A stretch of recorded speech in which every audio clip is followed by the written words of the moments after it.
Hey everyone, so right now let's talk about testosterone and let's talk about why it is important to have high optimal levels in the human body and what it does exactly.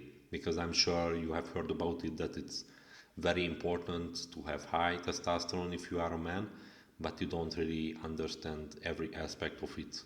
So I want to go in detail about this topic right now and I want to explain all the benefits and all the possible side effects if you don't have enough testosterone in the body. So, as far as about high testosterone, I'm talking about high physiological levels. I'm not talking about super high levels that are outside of the reference range. Right now, I will talk about, for example, having 700, 900 nanograms per deciliter total testosterone levels with optimal SHBG, optimal estradiol, and not higher than that, because if it's higher, then it will have side effects. So right now we will talk about the optimal levels and the benefits. So firstly, obviously, muscle building, fat loss, body composition, and increased insulin sensitivity. So what it means exactly? It means that your body will prioritize muscle building and it will prioritize to build muscle instead of storing the calories and energy as body fat. So basically the food that you are eating is prioritized towards building muscle, and this way your body composition will be better. You will have generally less body fat in the abdominal area, in the waist area, in the thighs, in the legs, and because of you having higher muscle mass in general, insulin sensitivity will be increased. So higher testosterone levels are preventative towards cardiovascular disease and towards diabetes. So, if you have more muscle, if you have higher testosterone levels, you have less chance of becoming a diabetic because your body can handle more food and can handle more carbohydrates and can store those extra calories inside of the muscles, in the muscle cells in the form of glycogen, or just build new muscle from the protein you ate. So yeah, higher testosterone levels, higher muscle mass will lead to increased insulin sensitivity, as I said, and via this, lower chance of diabetes. Energy, mood, and drive. So I'm sure you know already that if you have low testosterone, you will generally feel tired. I'm not talking about the tiredness that you can experience after a hard workout. I'm talking about this constant fatigue that you will feel, and it will not go away if you sleep even 10 hours. You will wake up tired, you will not be well rested. Even if you just walk a lot, your muscles will be sore. It will be really hard to recover. You will be always tired. You will always almost want to sleep or just take a nap or just lay or not do anything. So you can become very lazy, and yeah, a lot of muscle soreness. Your muscles don't recover very well after workouts. It can take long days to feel ready to go again to the gym, and in general, just motivation and drive in life to achieve things will be lower because of this lower energy levels. I'm sure you can understand, if you want to sleep all day, then you will not be the most productive version of yourself. This is very important. The third thing is libido, erections, and sex drive, sexual performance. In general, you will be able to get an erection. If you are not even able to get an erection, then your testosterone is really, really low, and yeah, you need to do something about it immediately. But in general, the symptom is that not that you are not able to get hard, more like the fact that you are not really desiring sex because you are too tired for it, you are not really so interested in it, you are not really uh, desiring it so much, and you just rather sleep, for example, instead of having sex. And yeah, although you are able to get an erection, it's not the kind of erection that is really high quality. Maybe you are able to have sex, but you can have issues during the act, and it's not the nicest thing to experience. Some people solve this via taking Viagra or Cialis, but in my opinion, you need to solve the underlying issue, because you can mask the side effects of low testosterone with these medications, but it's not really the real solution.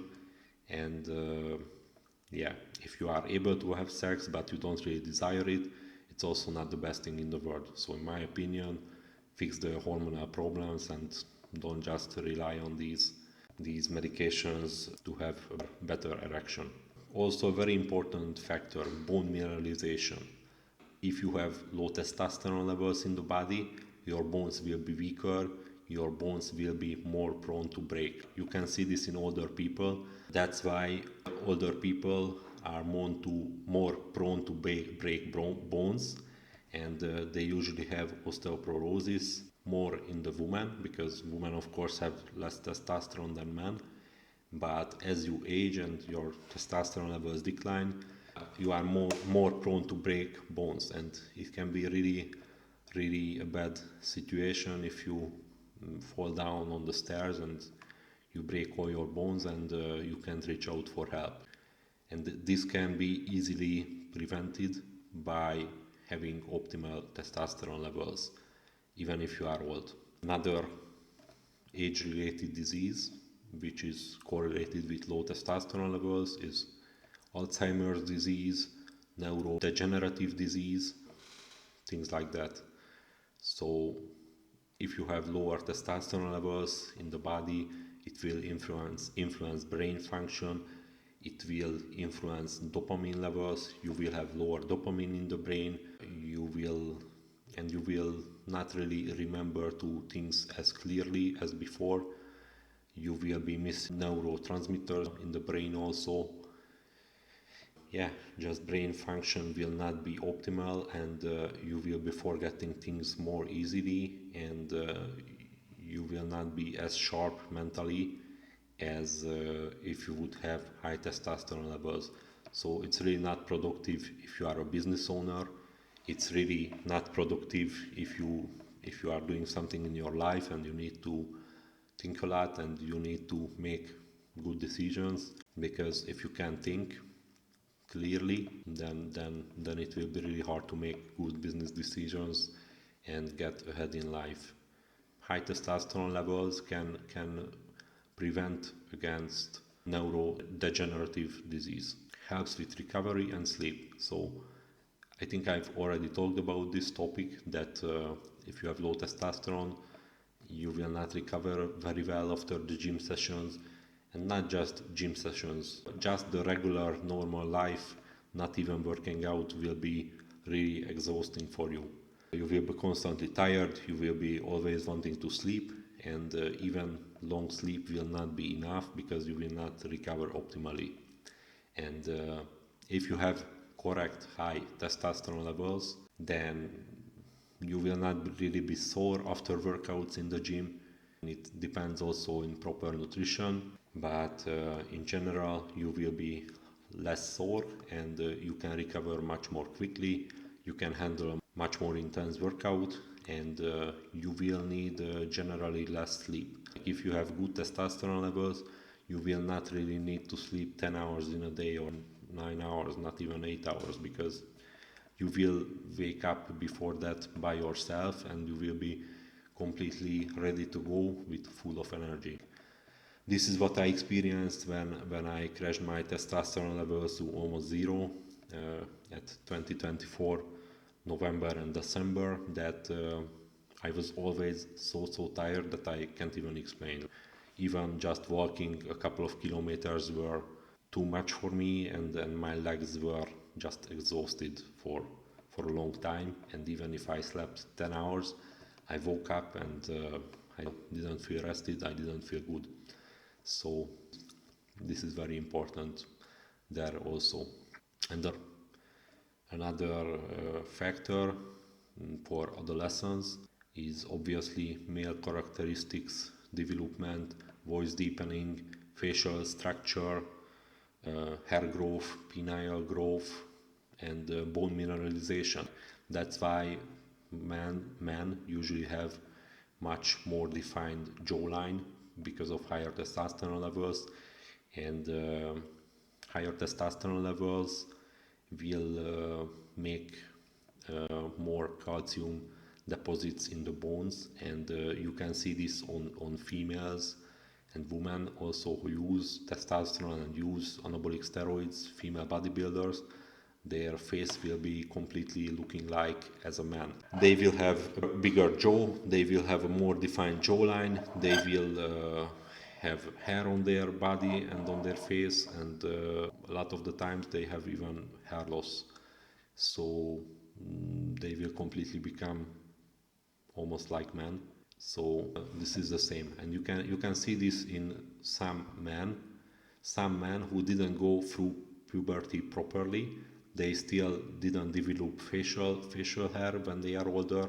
They still have a thin voice and not really a defined jawline and small penis. So this is also a very important factor, because some men suffer with this because they didn't went through puberty properly for some reason, and they still really feminine.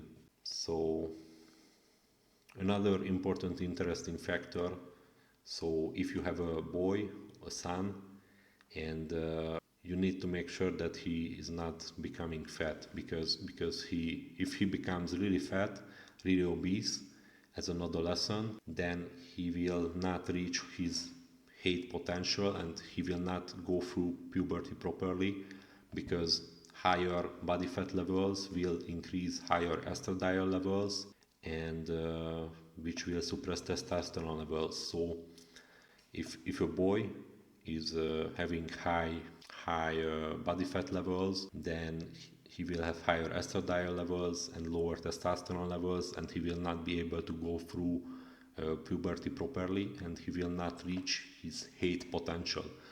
High estradiol levels are also correlated with closing the growth plates on the bones.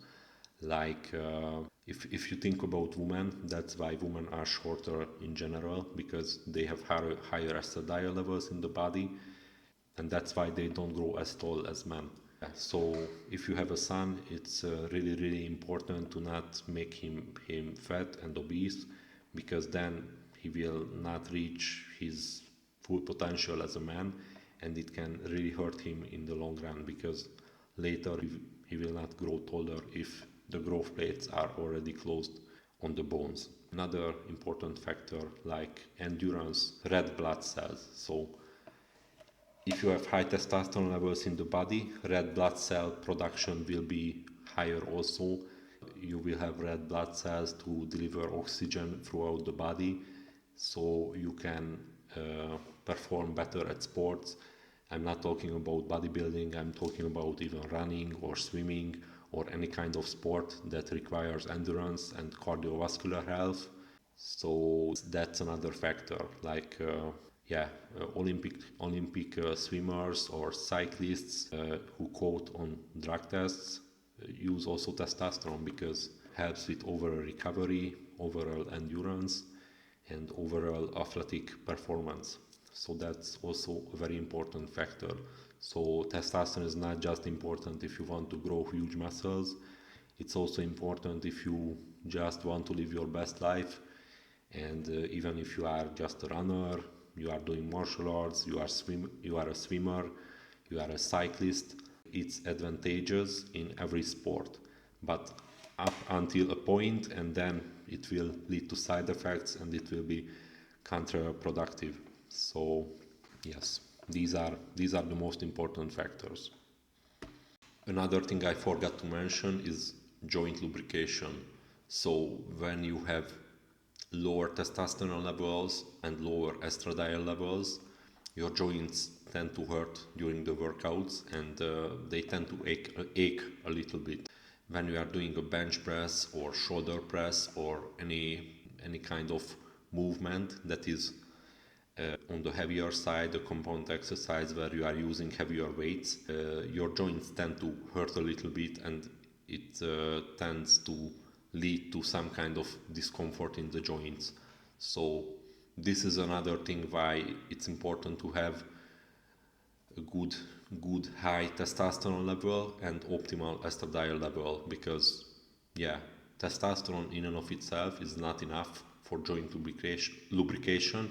You need estradiol also, but if you have these in place, then your joints tend to feel really good, and they tend to be very lubricated and painless when you are doing even very heavy movements.